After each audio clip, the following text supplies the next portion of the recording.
نام پر اربوں روپے کی جائیداد ہے، اربوں خربوں کی جائیداد ہے جو عالمگیر خان ترین صاحب ہیں. کیونکہ جہانگیر خان ترین صاحب کے بارے میں بھی آپ جانتے ہیں کہ وہ بھی ایک بہت ہی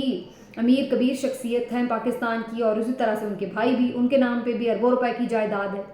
پھر دوسری بات یہ ہے کہ وہ شادی شدہ نہیں تھے، غیر شادی شدہ تھے. تو یہ اربوں روپے کی جو جائیداد تھی وہ ظاہر ہے صرف انہی کے نام تھی. آگے ان کی کوئی فیملی، کوئی ان کی بیوی، کوئی بچے ہوتے تو آپ کہہ سکتے کہ بھئی وہ آگے جانی ہے. تو ابھی تک تو وہ آگے کسی کو ٹرانسفر نہیں کر سکتے تھے وہ جائیداد. پھر تیسری بات یہ ہے کہ جو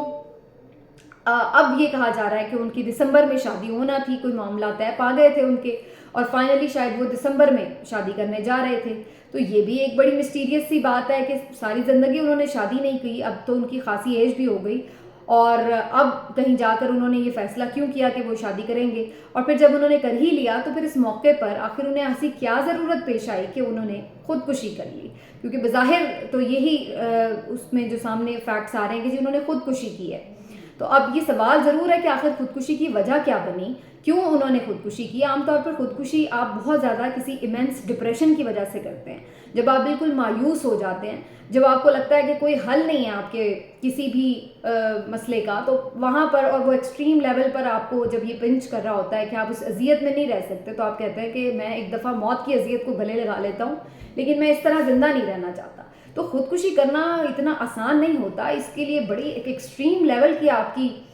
ڈس اپوائنٹمنٹ ہوتی ہے، پھر کہیں جا کر آپ ایسا بڑا سٹیپ اٹھانے کے لیے تیار ہو پاتے ہیں کہ جس میں آپ اپنی زندگی ختم کر لیں. تو یہ کوئی اس طرح کا معاملہ نہیں ہے کہ کسی بھی چھوٹی موٹی معاملے پر آپ جو ہے وہ اپنی زندگی ختم کرنے بیٹھ جائیں. دوسری بات یہ کہ جو ایک خط ان کی باڈی کے پاس سے ملا،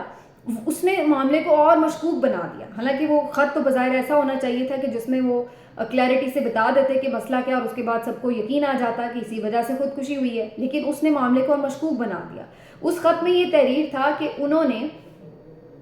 اپنی بیماری سے تنگ آ کر، اپنی بیماری کی وجہ سے جو ہے وہ خودکشی کی. اب یہ بالکل ایک انڈرسٹینڈیبل بات ہے جو یقین کرنے کے لیے کافی نہیں ہے کہ ایک شخص جو اربوں روپے کا مالک ہے، اربوں کی پراپرٹی اس کے نام ہے، کتنے بینک اکاؤنٹس اس کے پاس ہیں، جس کے پاس دنیا کی جدید ترین طبی سہولیات میسر ہو سکتی ہیں، وہ جہاں چاہے جس ملک میں جا کر علاج کروا سکتا ہے، چاہے اس کی کوئی کتنی ہی جان لیوا بیماری کیوں نہ ہو، اور وہ بہترین ٹریٹمنٹ اپنا کروا سکتا ہے. تو ایسا ایک شخص جس کو کوئی طبی معاملے میں کوئی ایسی کوئی محدود اس کی وسائل نہیں ہے کہ جس کی وجہ سے وہ اتنا پریشان ہو، تو اس کو آخر کیا ایسی ضرورت پیش آئی کہ وہ اپنے آپ کو مار رہا ہے. اور ایسی ان کی کوئی حالت نہیں تھی کہ جس کے اوپر بندہ کہے کہ یار وہ اپنے آپ پر اتنا تنگ آ چکا تھا اپنی محتاجی سے یا اپنی حالت سے کہ اس نے عافیت جانی کے علاج کروانے سے بہتر میں مار لوں. یا تو اس طرح کی کوئی ان کی حالت ہوتی کہ جس پہ ایسے لگ رہا ہوتا تو پھر بھی بات سمجھ میں آتی. بظاہر تو وہ ٹھیک ٹھاک تھے، سارے کام بھی انجام دے رہے تھے، اپنے معاملات بھی دیکھ رہے تھے،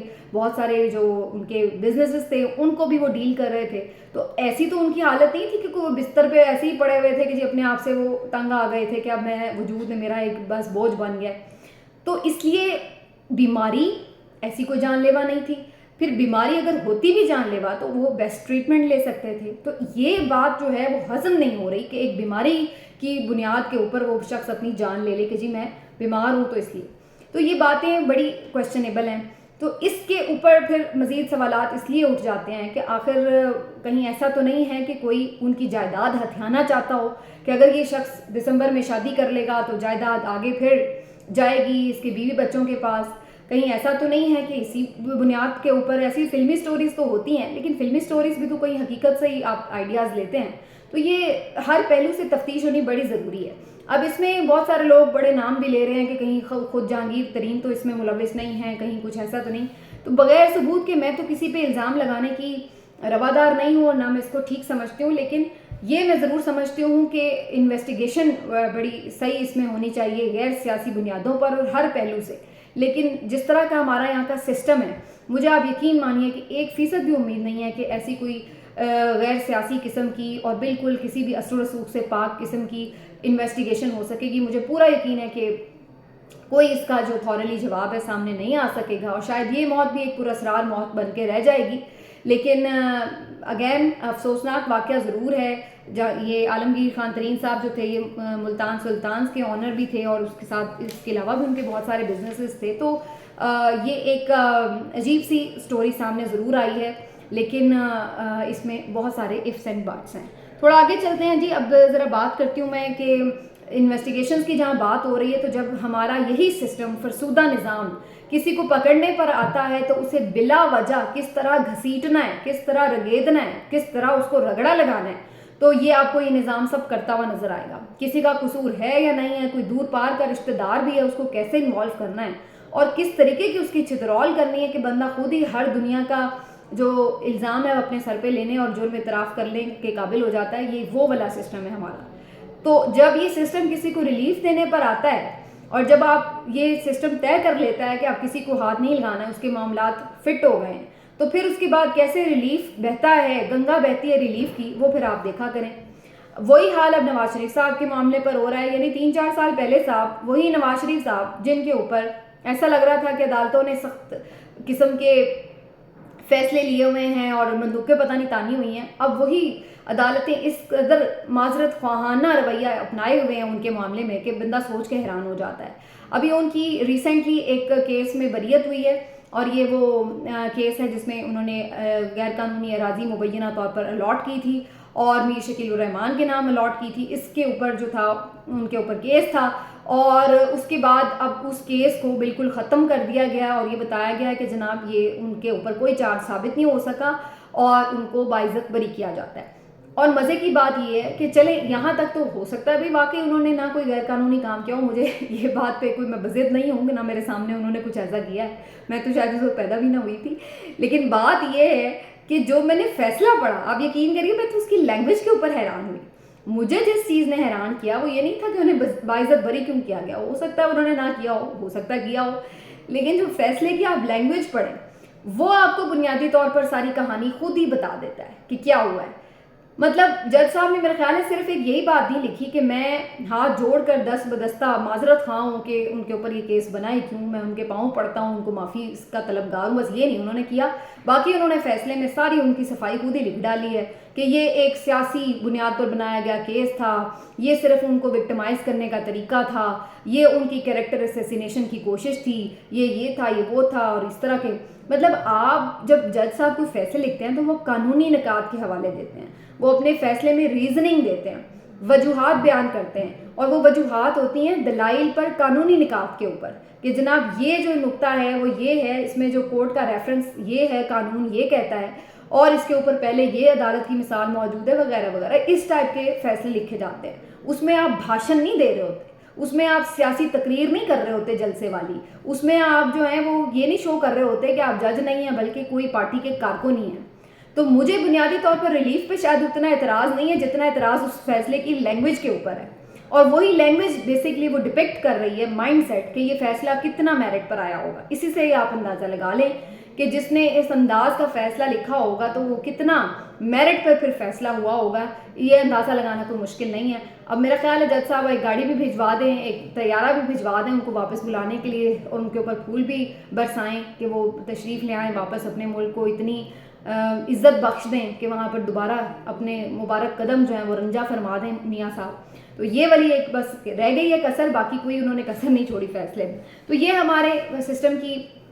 وہ ناکامیاں ہیں اور وہ لوپ ہولز ہیں جو کہ مجھے اس بات پہ سوچنے پہ مجبور کر رہے ہیں کہ جو پہلی میں نے بات کی کہ وہ بھی فیصلے میرٹ پہ نہیں ہوں گے، تو اسی طرح یہ فیصلے بھی اسی طرح کے ہیں جن کو آپ کویسچنیبل ہی سمجھتے ہیں. اور آگے بڑھتے ہوئے جو عمران خان صاحب کے معاملہ ہے اس پہ اوپر بھی یہی کچھ ہے کہ کیسز کے اوپر کتنا وہ اسٹرانگ کیس ہے نہیں ہے اس کے اوپر تو بات نہیں ہو رہی. 150 کیس بلکہ اب تو 250 ہو گئے ہیں، کچھ کیسز بنا دیے آپ نے. کیسے ممکن ہے کہ ایک شخص جو ہے وہ اتنے جرائم کر لے، 250 جرائم کر لے، اور وہ بھی چند مہینوں کے اندر، اور اس کے بعد آپ اس کو دیکھیں کہ وہ ادھر ادھر جا رہا ہے تو وہ ہر اس کا ایک قدم اٹھانا، واش روم تک جانا بھی ایک کیس ہی بن رہا ہوتا ہے. تو یہ والی صورتحال اس کے ساتھ آپ نے کی ہوئی ہے. تو یہی ہے سسٹم کے بدنما داغ ہیں جو ہم مزید ہلکے کرنے کے بجائے ان کو اور گہرا کر رہے ہیں.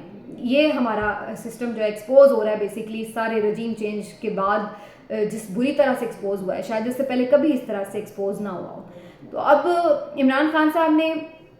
ایک کال دے رکھی ہے جمعے کے بعد کی کہ جو قرآن پاک کی بے حرمتی کی گئی سویڈن میں، اس کے اوپر پہلے تو اس حکومت کو کوئی ہوش نہیں تھا، نہ ہم نے کوئی اس کا ریاکشن آفیشلی دیکھا تھا، اس طرح سے کوئی زیادہ اسٹرانگ وائس دیکھی تھی. پھر ان کی جانب سے جب یہ اعلان کیا گیا تو اس کے بعد ہم نے دیکھا کہ شہباز شریف صاحب کو بھی خیال آیا، انہوں نے پارلیمنٹ میں اس کے اوپر تقریر بھی کی اور انہوں نے بھی پھر اس پہ ایک احتجاج ریکارڈ کرانے کا فیصلہ کیا، اور پھر مزے کی بات انہوں نے بھی جمعے کی ہی کال دے دی ہے. تو اب کل جمعے کے روز تمام لوگوں کو اس پر باہر نکلنا ہے، اور میں یہ سمجھتی ہوں کہ یہ ایک ایسا معاملہ ہے جس پر تمام مسلمان یونائٹڈ ہیں. تو آپ چاہے فالوورز ہوں پی ٹی آئی کے، چاہے پی ایم ایل این کے فالوورز ہوں، چاہے آپ کو عمران خان کی کال اچھی لگے یا شہباز شریف کی دعوت اچھی لگے،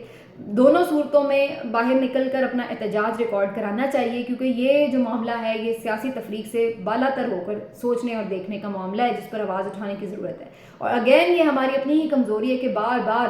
عالم اسلام اتنا بڑا عالم اسلام ہے اور اس کے باوجود بھی جو یہ لوگ ہیں جو کہ آپ کہہ لیں کہ آزادی اظہار رائے کی آڑ میں مسلمانوں کے جذبات کی توہین کرتے ہیں، ان کا ہاتھ اسی لیے روکا نہیں جا سکا کیونکہ ہم بنیادی طور پر ہی کمزور لوگ واقع میں، ہم اپنا ڈیفنس نہیں اس طرح کر سکتے. اور یہی وجہ ہے کہ اسی چیز کا وہ فائدہ اٹھاتے ہیں کہ یہ اپنے اپنے مسئلوں میں پڑے ہوئے جو سارے مسلم امہ ہیں، یہ تو سب اپنے اپنے مسئلوں میں اور مفادات کے تحت اپنے کام کر رہی ہے. تو ان کے ساتھ جو بھی آپ کر لیں، ان کی کیا اوقات ہے، کیا حیثیت ہے. تو کچھ اسی قسم کی سچویشن جو ہے وہ اس معاملے میں لگ رہی ہے. اور لاسٹلی میں آپ کو بتا دوں کہ نجم سیٹھی صاحب کے ساتھ بھی